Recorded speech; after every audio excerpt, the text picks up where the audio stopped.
Hello friends, तो NCLEX Saunders अपनी theory classes चल रही थी। Chapter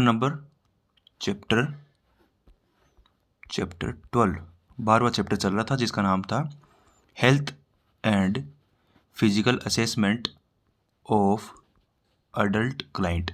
health and physical assessment of adult client, ये अपना 12वां चैप्टर चल रहा था। इसका फर्स्ट पार्ट अपन ने स्टडी कर लिया। फर्स्ट पार्ट जो है उसमें अपन ने हेल्थ हिस्ट्री कलेक्शन पढ़ा। ठीक है, टाइप ऑफ असेसमेंट जैसे कि complete assessment, focused assessment, episodic assessment, emergency assessment. ठीक है, ये अपन ने टाइप ऑफ असेसमेंट पढ़ा। देन उसके बाद में अपन ने डिस्कस किया मेंटल स्टेटस एग्जामिनेशन के बारे में अपन ने स्टडी किया। देन उसके बाद में अपन ने फिजिकल एग्जामिनेशन जो होता है, टेक्निक्स ऑफ फिजिकल एग्जामिनेशन, जिसके अंदर अपन ने इंस्पेक्शन, पाल्पेशन, परक्यूशन, ऑस्कल्टेशन अपने स्टडी किया। ठीक है, देन उसके बाद में टाइप ऑफ डाटा कलेक्शन दो प्रकार होते हैं, सब्जेक्टिव डाटा और एक होते हैं ऑब्जेक्टिव डाटा। ये अपन ने स्टडी किया। देन अपन ने कंप्लीट जो हेड टू टो असेसमेंट होता है, असेसमेंट जो है, असेसमेंट में हेड से लेकर के टो जो अंगूठा है, यानी सर से लेकर के पांव तक कंप्लीट असेसमेंट अपन ने स्टार्ट किया था, जिसमें फर्स्ट पॉइंट था head, neck and lymph node का असेसमेंट। देन सेकंड था आइज। ठीक है, देन थर्ड आइज के बाद में था ear. Then fourth and last nose, mouth and throat. यहाँ तक अपन ने 4 पॉइंट डिस्कस कर लिए थे। ठीक है, आज का अपना पॉइंट जो है ये है लंग्स। ठीक है, हेड टू टो में अपन बॉडी सिस्टम भी, जितने भी बीच बीच में बॉडी सिस्टम आएंगे वो भी अपन डिस्कस करेंगे, और जितने भी ऑर्गन्स आएंगे वो भी अपन डिस्कस करेंगे। ठीक है, ये सारे एनक्लेक्स के अंदर दिए हुए हैं, आराम से देख लेना। तो आज का अपना जो टॉपिक है ये लास्ट पार्ट है, सेकंड पार्ट है और लास्ट पार्ट है। कौन से चैप्टर का? Chapter number 12। ठीक है, health and physical assessment of adult client. यदि आप लोगों ने इस चैप्टर का पार्ट फर्स्ट नहीं देखा है तो पहले उसका वो वीडियो देख लेना। ठीक है, चलिए तो आज अपन डिस्कस करेंगे लंग्स। तो देखिए, लंग्स जो है, लंग्स के अंदर सब्जेक्टिव डाटा अपन क्या क्या चेक करेंगे। सब्जेक्टिव डाटा का मतलब क्या है कि सब्जेक्ट जो खुद है वो अपने को बताएगा, वो होता है सब्जेक्टिव डाटा। तो देखिए, सबसे पहले अपन क्या चेक करेंगे, इंडिविजुअल अपने को बताएगा कोई कफिंग वगैरह है या नहीं है, शॉर्टनेस ऑफ ब्रीथ है या नहीं है, डिस्निया डिफिकल्टी इन ब्रीथिंग, ऑर्थोपिनिया का मतलब होता है कि पोजीशन चेंज करने पर क्या होना, ब्रीथिंग डिफिकल्टी होना, orthopnoea. Chest pain, history of any disease या फिर कोई गलत हैबिट जैसे कि स्मोकिंग वगैरह है, या किसी को फैमिली में हिस्ट्री रही है ट्यूबरकुलोसिस की। ठीक है, फैमिली में किसी को ट्यूबरकुलोसिस हुआ है, तो इस टाइप की ये जो डाटा है ये अपने को पेशेंट बताएगा। असेसमेंट कर रहे हैं अपन। ठीक है, तो ये हो गया सब्जेक्टिव डाटा। देन अपन बात करते हैं ऑब्जेक्टिव डाटा, किससे रिलेटेड, लंग से रिलेटेड। तो लंग्स जो है उससे रिलेटेड ऑब्जेक्टिव डाटा क्या क्या हो सकते हैं, इंस्पेक्शन अपन कर सकते हैं देख करके, चेस्ट जो है अपना, चेस्ट को देख करके, रेस्पिरेशन का पैटर्न देख करके, रेस्पिरेशन की डेप्थ देख करके, तो इंस्पेक्शन हो गया। देन है पालपेट करके अपन असेसमेंट कर सकते हैं। देन परक्यूशन टैपिंग करके अपन असेसमेंट कर सकते हैं कि जो थोरेसिक कैविटी है उसके अंदर कोई फ्लूइड वगैरह तो इकट्ठा नहीं हो गया है। ठीक है, देन लास्ट अस्कल्टेशन। अस्कल्टेट क्या करेंगे, यहाँ पे अस्कल्टेट करेंगे अपन ने एपिकल पल्स को। एपिकल पल्स जो है उसको अपन असेस करके अपन चेक कर सकते हैं कि किस प्रकार का उसका रिदम है, किस प्रकार से उसकी जो बॉन्डिंग है, दैट इज एपिकल असेसमेंट। ठीक है, अस्कल्टेशन हो गया वो। चलिए, तो ये हो गया फिफ्थ जो अपना लंग्स है उसका अपन ने असेसमेंट किया। चलिए नेक्स्ट, अब हम इसी में एक चीज़ और है, इंपॉर्टेंट है, एक एनक्लेक्स में बॉक्स बना करके दिया हुआ है, इंपॉर्टेंट चीज़ है ये देखिए, थोड़ा सा मैं इसको जूम इन कर देता हूँ। ये देखिए, ये इसका स्क्रीनशॉट भी ले सकते हो आप आराम से। ठीक है ना, बड़ी इंपॉर्टेंट चीज़ है ये, लंग्स साउंड जिसको बोलते हैं। एक मतलब लगभग सारे एग्जामिनेशन में एक क्वेश्चन यहाँ से ज़रूर बनता है। ठीक है, तो अपन बात करेंगे लंग साउंड की।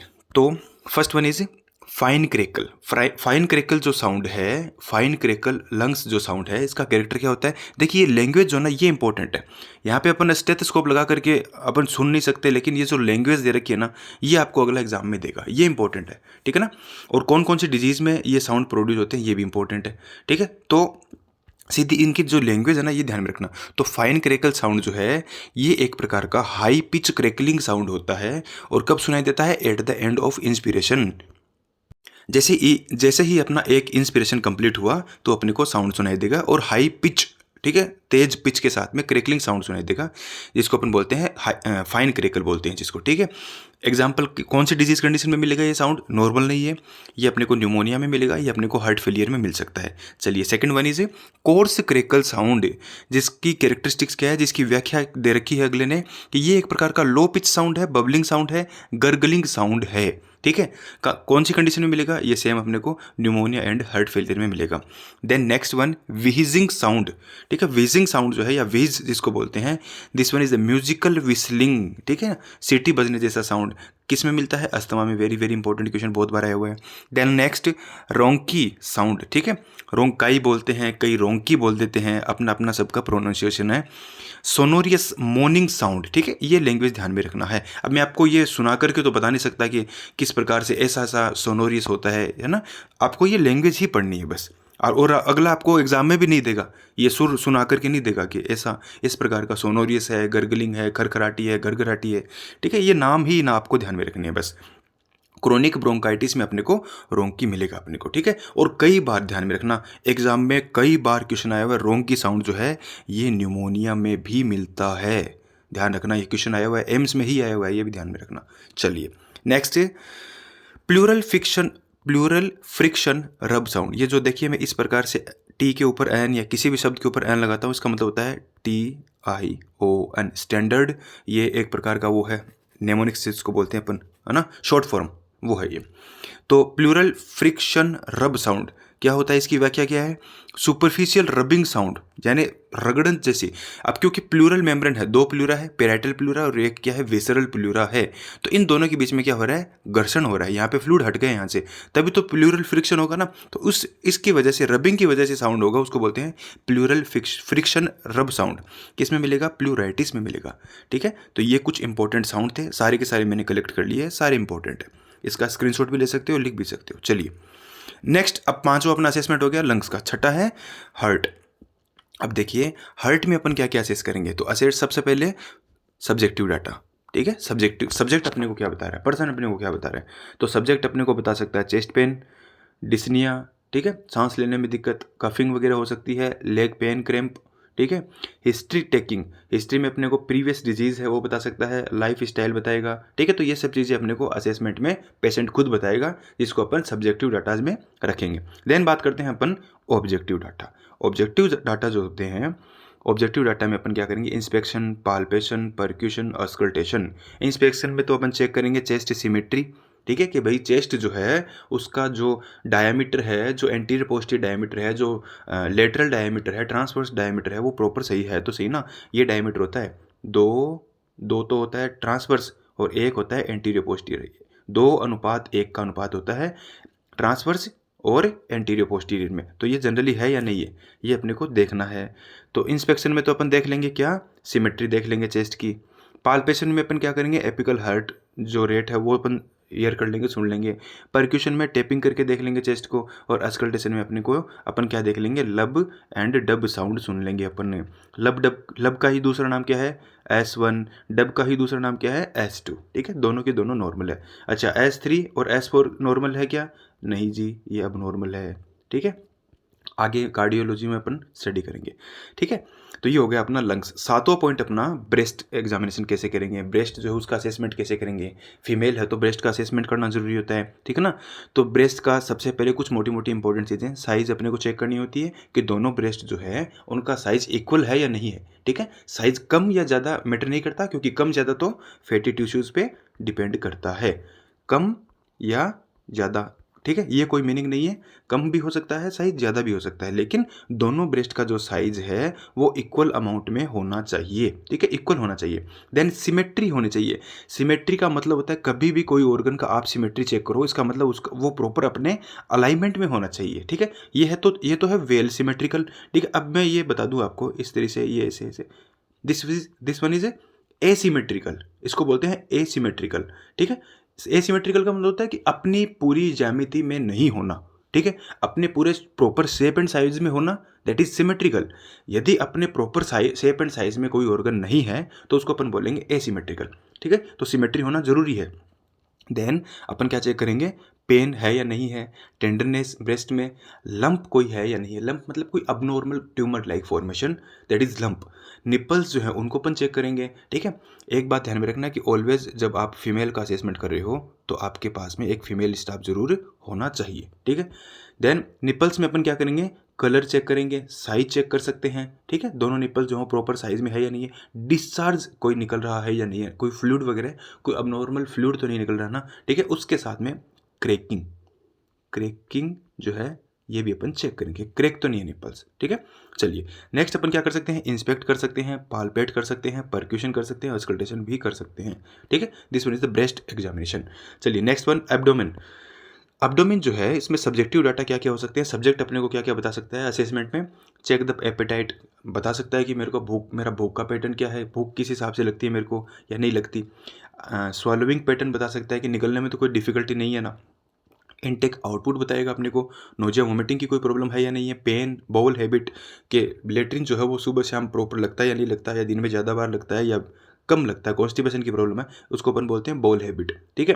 हिस्ट्री टेकिंग, हिस्ट्री टेकिंग में अपने को इंडिविजुअल जो है वो सारी अपनी डिटेल्स जो है कि मैं ये खाना खाता हूँ, मेरी ये हैबिट्स है, मैं इनको लेता हूँ या नहीं लेता हूँ, ये सब अपने को पेशेंट बताएगा, ये अपन सब्जेक्टिव डाटा में कलेक्ट कर लेंगे। देन ऑब्जेक्टिव डाटा, इंस्पेक्शन, ठीक है। अच्छा ये इंपॉर्टेंट क्वेश्चन बन गया यहाँ पे, जो एब्डोमेन जो है उसका असेसमेंट अलग है, उसका सीक्वेंस अलग है, एग्जाम में बहुत बार क्वेश्चन आए हुए, वेरी वेरी इंपॉर्टेंट, ठीक है, अत्यधिक महत्वपूर्ण बिंदु। क्या एब्डोमेन का असेसमेंट करने का तरीका क्या रहता है, एब्डोमेन में सबसे पहले अपन क्या करेंगे, इंस्पेक्शन करेंगे, देन अपन ऑस्कल्टेट करेंगे, देन परक्यूशन करेंगे और लास्ट में पाल्पेशन, दबा करके लास्ट में देखते हैं अपन, ठीक है। सबसे पहले इंस्पेक्शन होता है, देन ऑस्कल्टेशन, स्टेथोस्कोप की सहायता से सुने जाते हैं, क्या सुना जाता है, जो अपने जीआई सिस्टम है उसके साउंड सुने जाते हैं। जीआई सिस्टम का नॉर्मल साउंड का नाम है borborygmi, this one is normal sound, ठीक है, BOR, borborygmi, GMI, borborygmi sound जो है ये नॉर्मल साउंड है, किसका, पेरिस्टाइलिसिस मूवमेंट का नॉर्मल साउंड है,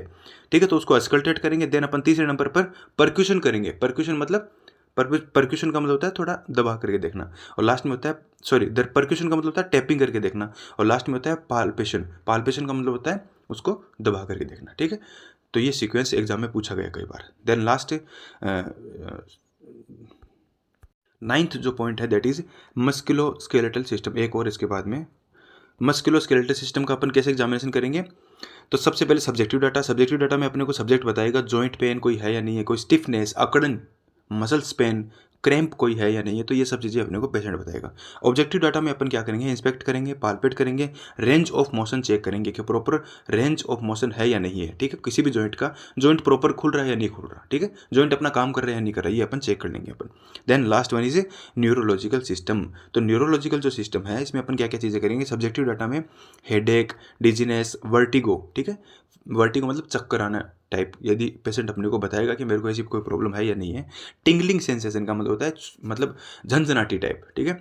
सीजर्स का कोई हिस्ट्री है तो ये सब चीज़ें अपने को पेशेंट बताएगा। ऑब्जेक्टिव डाटा में अपन क्या असेस करेंगे, तो अपन सबसे पहले असेस करेंगे अपन चेक द क्रेनियल नर्व, ठीक है, कितनी होती है, 12 क्रेनियल नर्व होती है, ये अपन इनकी फंक्शनिंग चेक करेंगे कि ये प्रॉपर काम कर रही है नहीं कर रही, ऑल्फैक्टरी नर्व काम कर रही है या नहीं कर रही, ओक्यूलोमोटर कर रही है नहीं कर रही, ठीक है। जितनी भी क्रेनियल नर्व है, ट्राइजेमिनल नर्व है, ठीक है, फेशियल नर्व है, सब प्रॉपर अपना काम करिए नहीं करिए अपन चेक करेंगे। देन अपन चेक कर सकते हैं level of consciousness, proper conscious है या नहीं है, पीपल चेक कर सकते हैं, ठीक है, प्यूपिल का लाइट पर अपने को प्यूपिल रिएक्शन शो कर रही है या नहीं कर रही है, कॉन्ट्रैक्ट हो रही है या नहीं हो रही, ठीक है। अंधेरा है तो वहाँ पे डायलेट होनी चाहिए, लाइट में कॉन्ट्रैक्ट होनी चाहिए, कॉन्स्ट्रिक्शन होना चाहिए प्यूपिल में, तो ये अपने को चेक करना है। देन अपन एक इंपॉर्टेंट चीज़ क्या चेक करेंगे, मोटर फंक्शन अपन चेक करेंगे, एक अपन सेंसरी फंक्शन जो है वो भी अपन चेक करेंगे, ठीक है। देखिए दोनों चीज़ें बताता हूँ। सेंसरी फंक्शन का मतलब ये मेरा हाथ है, ठीक है, हैंड, ठीक है, ये मैंने क्या किया, कोई ऑब्जेक्ट है, मान लीजिए हीटेड ऑब्जेक्ट है, हीटेड, ये मेरा हैंड हो गया, ये क्या है, कोई हीटेड ऑब्जेक्ट है, ठीक है। जैसे ही मैंने इसको टच किया, जैसे ही मैंने इसको टच किया, ठीक है, तो इसमें दो चीज़ें होंगी, टच करने के बाद में मुझे यहाँ पे मेरे हाथ में हीट फील होगा, हीट यदि फील होगा तो इसका मतलब मेरा क्या है, सेंसरी जो फंक्शन है that is normal, heat feel हुआ, होते ही मैंने हाथ हटा लिया, ठीक है, तो ये तो है मेरा सेंसरी, यानी सेंसस जो है वो मेरी बॉडी में रिसीव हो रहे हैं, ठीक है, ये सेंसरी फंक्शन मेरा नॉर्मल है। अब जैसे ही मैंने इस हाथ को यहाँ से हटाया, जैसे ही मैंने इस हाथ को हटाया, ये मैंने क्या कर लिया, ये मेरा मोटार फंक्शन का रिस्पॉन्स है, यानी कि मेरा मोटार फंक्शन भी नॉर्मल है। तो सेंसरी और मोटार फंक्शन दोनों अपने को चेक करनी है। ठीक है, नेक्स्ट रिफ्लेक्सेस चेक करेंगे, जितने भी बॉडी के रिफ्लेक्स होते हैं वो अपन चेक करेंगे, ये भी न्यूरोलॉजिकल असेसमेंट में आता है। देन बिहेवियर एंड इमोशंस भी अपन चेक करते हैं। मेंटल स्टेटस एग्जामिनेशन अपन ने पढ़ा था, ठीक है, तो मेंटल स्टेटस एग्जामिनेशन से अपने को इंडिविजुअल का बिहेवियर पता चलता है, उसकी जो इमोशंस है वो पता चलते हैं, क्योंकि बिहेवियर और इमोशन डायरेक्टली किससे जुड़े हुए हैं, ब्रेन से जुड़े हुए हैं, न्यूरोलॉजिकल सिस्टम से जुड़े हुए हैं। तो ये अपन चेक करेंगे। वाइटल साइन अपन चेक करेंगे, क्योंकि सारे वाइटल साइंस को कंट्रोल कौन करता है, हाइपोथैलेमस करता है, अपना ब्रेन करता है। ठीक है, तो वाइटल साइंस अपन चेक कर लेंगे। Then next deep tendon reflex अपन चेक करेंगे।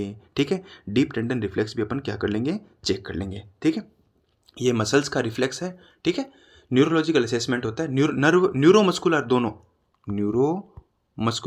दोनों सिस्टम का कंबाइंड असेसमेंट होता है डीप टेंडन रिफ्लेक्स। ठीक है, चलिए नेक्स्ट और अपन क्या चेक करेंगे, ब्रूजिन्स्की साइन है या नहीं है, या कर्निंग साइन है या नहीं है, ये अपन दोनों चेक करेंगे। ब्रूजिन्स्की और कर्निंग में आपको मेनिंजाइटिस में कंप्लीट डिस्क्रिप्शन में बताऊंगा, तो ये भी अपन न्यूरोलॉजिकल असेसमेंट में चेक कर लेंगे। ठीक है, अब देखिए एक अति महत्वपूर्ण रेड कलर में पॉइंट दिया होता है, पेज नंबर 160 पे देखना आप, एनक्लिक्स 9th एडिशन में, के dorsiflexion of great toe and fanning of other toes. ठीक है, पैर की बात हो रही है, ये जो अपना पैर है, ठीक है, मैं डायग्राम प्रॉपर नहीं बना पाऊंगा, ये देखिए, इसको मान लीजिए पैर।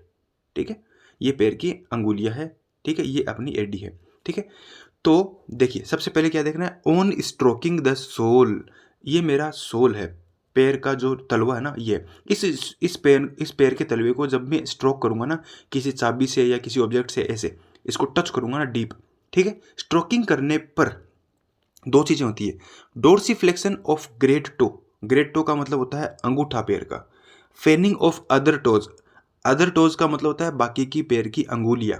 ठीक है, तो डोर्सिफ्लेक्शन का मतलब होता है ऊपर की तरफ, और फेनिंग का मतलब होता है नीचे की तरफ, डाउनवर्ड। ठीक है, वापिस समझा देता हूं, देखिए, ऑन स्ट्रोकिंग द सोल को स्ट्रोक करने पर, ये पैर है मेरा, मान लीजिए। ठीक है, ध्यान से समझना इस बिंदु को, बहुत इंपॉर्टेंट है। ऑन स्ट्रोकिंग सोल, इस सोल को मैंने क्या किया, ऐसे टच किया। ठीक है, मान लीजिए कोई चाबी लेकर के मैंने यहाँ पे रगड़ा। ठीक है, तो उसके बाद में स्ट्रोकिंग करने के बाद में सोल को डोर्सिफ्लेक्शन ऑफ ग्रेट टो का मैंने मतलब बता दिया अंगूठा, और अदर टोज का मतलब होता है बाकी अंगुलियां। तो डोर्सिफ्लेक्शन का मतलब होता है ऊपर की तरफ, अपवर्ड, ऊपर की तरफ। तो अंगूठा तो होना अपवर्ड किसकी तरफ, अपने फेस की तरफ, अपना चेहरा जो है, अपने चेहरे की तरफ, मुंह की तरफ अंगूठा जो है उठ जाना ऐसे। ठीक है, उसको तो बोलेंगे डोर्सिफ्लेक्शन ऑफ ग्रेट टो। ठीक है, और fanning of other toe, fanning का मतलब होता है डाउनवर्ड। ठीक है, जो बाकी की अंगुलियां वो नीचे की तरफ हो जाना, धरती की तरफ हो जाना, जमीन की तरफ हो जाना। ठीक है, तो उसको अपन क्या बोलेंगे, फेनिंग ऑफ अदर टो। यदि ऐसा हो रहा है तो उसको अपन बोलेंगे बेबिंस्की साइन। ठीक है, और साथ ही साथ पूरी चीज़ पढ़नी है, आधी अधूरी चीज़ नहीं पढ़नी। बेबिंस्की साइन अपन इसको बोलेंगे। अब देखिए, यदि ये Babinski sign less than 2 year, 2 वर्ष से कम का जो बच्चा है उसमें यदि ऐसा मिल रहा है, बेबिंस्की साइन मिल रहा है, दैट इज तो नॉर्मल, तब तो वो नॉर्मल है। बट लेकिन यदि ये बेबिंस्की साइन स्टॉकिंग करने पे अंगूठा ऊपर होना और अंगुलियां बाकी की नीचे की तरफ होना, बेबिंस्की साइन अपने को यदि मोर देन 2 ईयर की एज में, 2 वर्ष से अधिक उम्र के बच्चे में मिलता है, तो it will indicate central nervous system disorder. ठीक है, this one is the very very important examination. Simple सा दिखता है लेकिन सिंपल है नहीं है। ठीक है, इंपॉर्टेंट है, आराम से देख लेना इसको। चलिए आगे चलते हैं, लास्ट अपना बचता है रिप्रोडक्टिव ऑर्गन। ठीक है, रिप्रोडक्टिव ऑर्गन मेल है फीमेल है, दोनों में अपने को एग्जामिनेशन करना होता है। फर्स्ट प्रायोरिटी प्रोवाइड क्या करना, प्रोवाइड प्राइवेसी, स्क्रीनिंग प्रोवाइड करवाओ, ओपनली नहीं करते हैं। ठीक है, इंस्पेक्शन करना, पाल्पेशन करना, इंस्पेक्शन के द्वारा अपन चेक कर सकते हैं, पाल्पेशन के द्वारा अपन चेक कर सकते हैं। ऑब्जर्व एनी सब्जेक्टिव डाटा, या फिर कोई प्रॉब्लम, पेशेंट अपने को बता सकता है कि मेरे को ये मेंस्ट्रुअल प्रॉब्लम है, या फीमेल है तो वो बता सकती है कि मेरे को ये सिक्रेशंस वगैरह आते हैं, या फाउल स्मेलिंग डिस्चार्ज वगैरह एटसेट्रा, वो सब चीज़ें अपने को फीमेल बताएगी। और मेल है तो मेल बता देगा कि यदि कोई प्रॉब्लम है, इरेक्टाइल डिस्फंक्शन वगैरह है, कोई मोल वाट वगैरह है, कोई अबनॉर्मलिटी है, ईचिंग वगैरह है, तो ये सब चीज़ें अपने को असेसमेंट करनी होती है रिप्रोडक्टिव ऑर्गन में। तो इसी के साथ अपना जो 12th चैप्टर है, 12वां चैप्टर भी आज समाप्त होता है। धन्यवाद। कल करेंगे स्टार्ट 13वां चैप्टर।